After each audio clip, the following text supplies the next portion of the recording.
వైతరణి నది. మీకు ఈవేళ ఈ నది కోసం చిన్న స్టోరీ అయితే మా టీచర్ గారు చెప్పారండి. కానీ మనం జీవితంలో మర్చిపోలేనివి 3.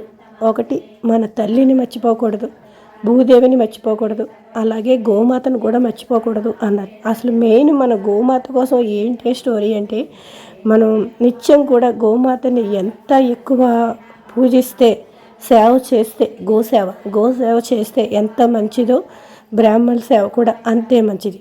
ఇప్పుడు మనం అంటే ఈ గోమాత మనకి ఎందుకు అంటే, మనం చేసే సేవలోనూ మనం చనిపోయిన తర్వాత వైతరణి నది దాటాలి. అప్పుడు గోవు తోక పట్టుకొని దాటాలి. దాటేదే మనం అసలు అది ఎందుకు అంటే, చీము నెత్తురుతోటి ఉంటుంటారు నది అంతా కూడాను. అందుకని అది దాటాలంటే మన గోపూజ, గోసేవ మన జీవితంలో ముందర ఒక ప్రాధాన్యం అన్నమాట. తల్లి సేవ భూదేవికి, ఆ తర్వాత గోమాతకి. ఇవి స్టోరీ అయితే చెప్పారు. అంటే నేను విన్నది చెప్తున్నాను, గుర్తున్నది.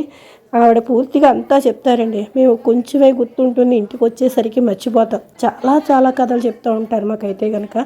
ఈవేళ అయితే మాకు పారాయణంలో ఇలా గోపూజ అయితే చేశారండి. పారాయణం గోదేవి, గోమాతవి అష్టోత్తరం అవన్నీ కూడా మొత్తం పూజ అంతా చేసుకుని, విష్ణు సహస్రనామాలతో సహా అంతా చదువుకుని, రోజుకు ఒక్కొక్కటి, రేపు భగవద్గీత 18 అధ్యాయాలు, ఇలా రోజుకొకటి జరుగుతూ ఉంటుంది మాకు ఈ సంక్రాంతి వరకు కూడాను. ఈవేళ ఈ వైతరణి నది కోసం నేను వెళ్ళటం అయితే ఇది మొదటిసారి అండి. అందుకని నాకు ఎందుకో ఈ చిన్న పాయింట్ అయినా సరే చెప్పాలి అనిపించింది, అందుకని చెప్తున్నాను.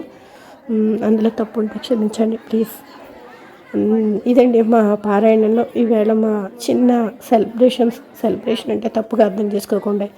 ఎక్కడ ఎవరైనా సరే అందరం కలిసి ఈ విధంగా ఉంటాం. కానీ ఒక టీమ్గా మమ్మల్ని చేసి మాట్లాడి ఇలా చెప్పి మా గురించి మమ్మల్ని అందరినీ ఎంకరేజ్ చేస్తున్నావిడ మాకు ఒక టీచర్ గారు, లలిత గారు అని ఉంటారు.